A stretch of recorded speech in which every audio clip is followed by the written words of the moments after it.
I wanted to do a revisit on these helicopters because I did give them a little bit of a bad rap due to their, what do you call that? Their flight profile? Is that what you call it? The flight profile of them. I thought they were a little bit too easy and cheaty feeling. It kind of felt like the helicopter was flying itself there a little bit, and it turns out it was. So yeah, it turns out that even if you do have your settings set for max realism, with the new helicopter update, you do actually have to manually reset your assistance options. So I had mine set to custom just because I have like a couple other like sort of user experience type things, whatever. But as far as the actual piloting goes, even if you have it already set to the most realistic or hard mode or whatever you want to call it, all assists turn off. These three settings here, I want to say, the gliders as well as the two helicopter ones, all start as on, even if you do have your stuff set to full realism. So that was just something that I did not catch. I did have helicopter assisted tail rotor on in the last video, as well as the helicopter assisted cyclic, and that is why it was so dang easy for me to fly these helicopters. And let me tell you, once you turn these bad boys off, oh boy, are these some helicopters. I would almost wager that these are like slightly harder to control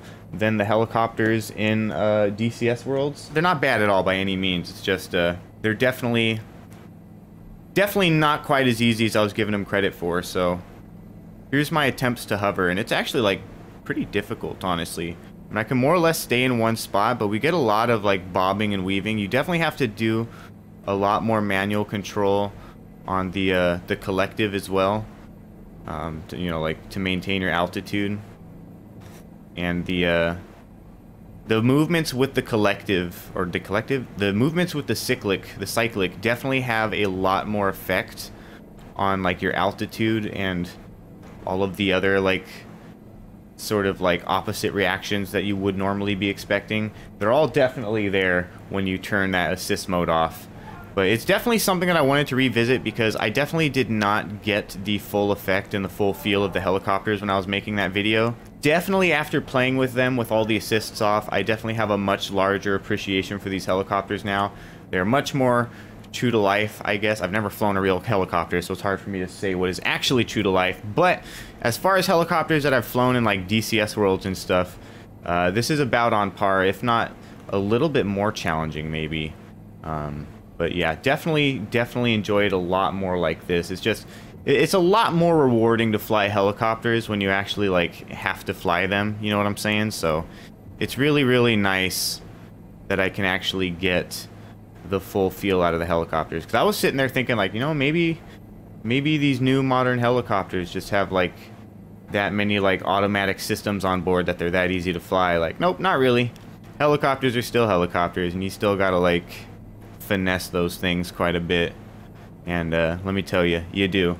Yeah, anyways, not really too much to this video. I just kind of wanted to revisit the helicopters real quick and mostly just kind of mention my little oopsie daisy there, because I was under the impression that the flight models for these just weren't that great, when in reality I just had the assists on and had not turned them off yet. So anyways, if you guys were flying the helicopters before and you didn't realize that the assists for the helicopters were by default turned on regardless of your assist settings, well, now you know. You should probably go to your settings and adjust some of those new settings again, because basically any of the new settings that they added with the updates as far as like gliders and helicopters are concerned, any of those settings are, you know, set to like on by default, so all of the assists and whatnot. So you'll either have to reselect the realistic profile, or you'll have to go in there and customize your profile to include those three assist options.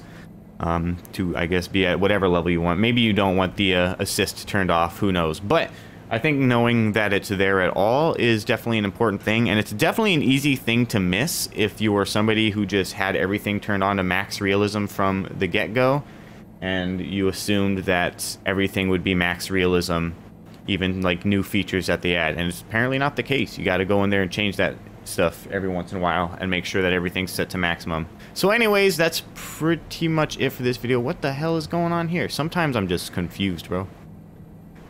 Yeah, that's it for this video. Again, nothing much to it. Just wanted to let you guys know about another little feature that I seem to have missed, and I assume at least some people might have missed it. So thought I would share the knowledge. So anyways, that's it for this video. Hope you guys enjoyed the video. If you did, make sure to leave a like. It definitely helps me out. And if you haven't already, make sure you're subscribed to this channel if you want to check out any more of this content or any of my other gaming content for that matter. And of course, as always, for as little as 99 cents a month, you become a channel member, help support this channel monetarily, help me pay some bills around here, that sort of thing. Yeah, that being said, I've been Plock the Master Gamer with some Microsoft Flight Simulator, and I'll see you guys in the next video. Peace out.